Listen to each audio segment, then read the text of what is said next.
யாழ் சமையல் அன்பு உள்ளங்களுக்கு இந்நேர வணக்கம். இன்றைக்கு நாங்கள் அன்னாசி பழத்தில் சட்னி செய்ய போகிறோம். வாங்கோ பார்ப்போம்.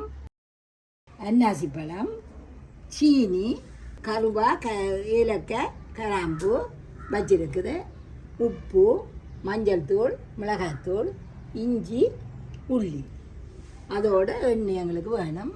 வாங்கோ இப்படி செய்யலாண்டு பார்ப்போம். வாங்கோ அடுப்பை பற்ற வைப்போம்.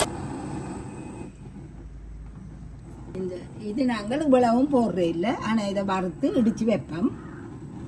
கொஞ்சம் வறுத்து இடித்து வச்சா சட்னி அதுக்கு கொஞ்சம் ருசி கூட.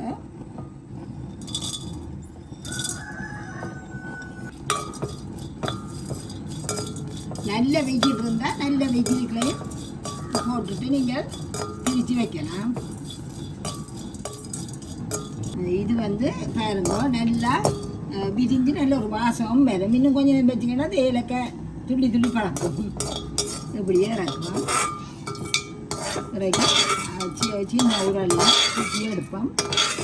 நாங்கள் இந்த சட்னிக்கு தேவையான மிளகாய்த்தூளையும் மெல்லிய நெருப்பில் கொஞ்சம் வறுத்து எடுப்போம். இது எங்களுக்கு நல்ல நிறத்தையும் இதையும் தரும். இது இந்த பழம் வந்தோடனே இதை இறக்குவோம்.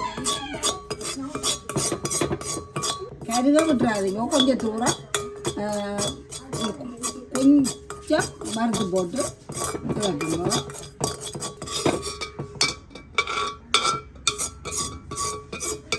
வாங்க இப்போ எண்ணெயை விடுங்க.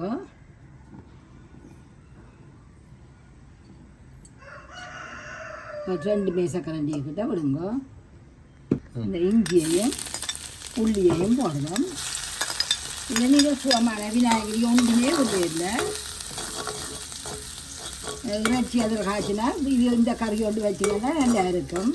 உரைப்புக்கும் ஒரு இனிப்பு இதோடையும் நல்லா இருக்கும். நாங்கள் பொன்னிறமாக வந்துட்டு இப்போ நாங்கள் இதுக்குள்ள சீனி போட போகிறேன்.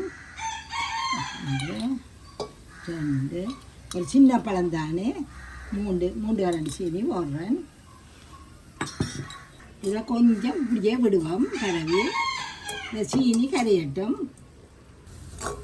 இப்போ வேணுங்க, சீனி நல்லா கரைஞ்சிட்டுது.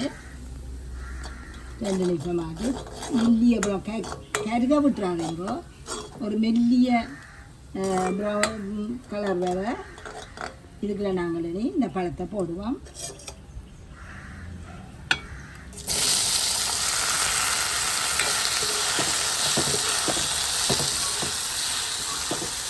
ஒரு வித்தியாசமான ருசியும் உங்களுக்கு தேவை.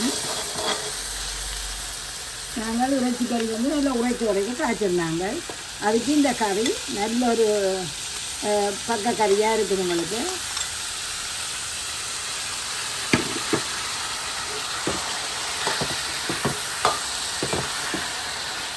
ரெண்டு நிமிஷம் நல்லா இந்த இஞ்சி உள்ளி எல்லாம் இந்த அன்னாசி பழத்தில் கொஞ்ச நேரம் சேரட்டும். ஒரு 2 நிமிஷம் தான் கிளறுங்க. அதுக்கு பிறகு நாங்கள் கொஞ்சம் சுடு தண்ணி விட போகிறோம். இப்போ பார்த்தீங்கன்னா தெரியும், அடியில் எல்லாம் ஒன்றும் இல்லை. கொஞ்சம் தண்ணியை விட்டுட்டு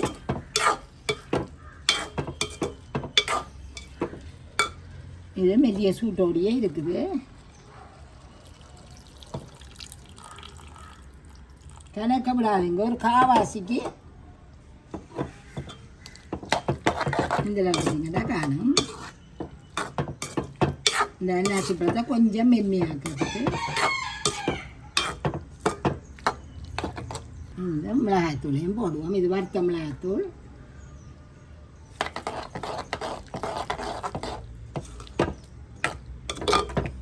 இதுக்கு ஏற்ற உப்பு போட போடுறோம். பார்த்து போடுங்க.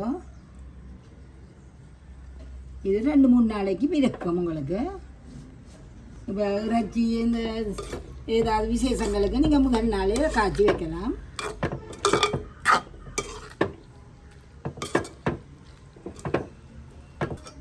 நல்லா கிளறிட்டு மூடி விடுவோம்.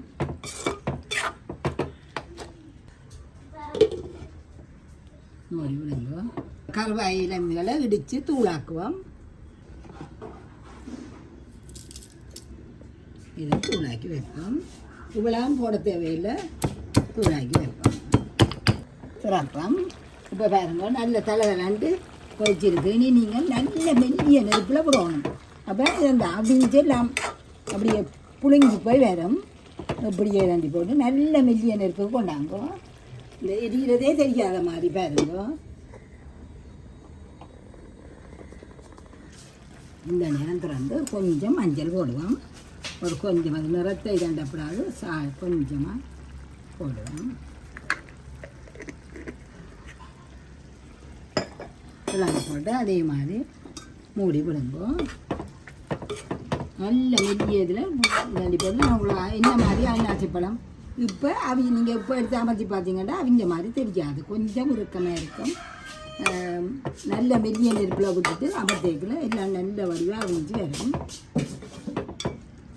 வாங்கோ துறப்போம். மெல்லிய நெருப்பில் விட்ட பிறகு துறக்கிறேன்னு பாருங்கோ. இதுக்குள்ள போடுற உரைப்பு உங்களோட விருப்பத்துக்கு ஏற்றது. உரைப்பு விருப்பம் இல்லையான்னு சொன்னீங்கன்னா நீங்கள் மஞ்சள் தூளும் கொஞ்சம் மிளகும் போடுங்க. இதே புள்ளியலுக்கு ஏற்ற மாதிரி நான் செய்கிறேன்.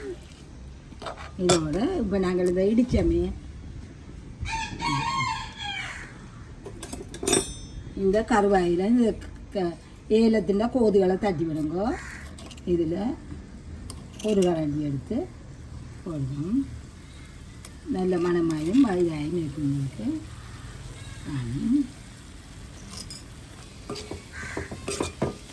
அப்படியே அடுப்பில் காட்டி விடுவோம்.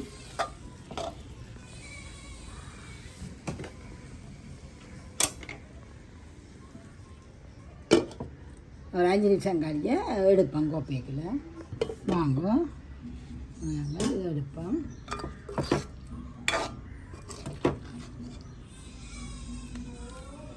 நீங்கள் கரமல் மாதிரி காய்ச்சி எடுத்த உடனே உங்களுக்கு இந்த இப்படி ஒரு மீனிப்பு கறியில் வருது. இது நீங்கள் கொஞ்சம் கூட முதல் இறக்குனீங்கன்னா இன்னும் கொஞ்சம் தண்ணியாக இருக்கும். இறைச்சி கறிக்கு பக்கத்தில் இதையும் ஒரு தோடு கறியாக போடுங்க. இப்படி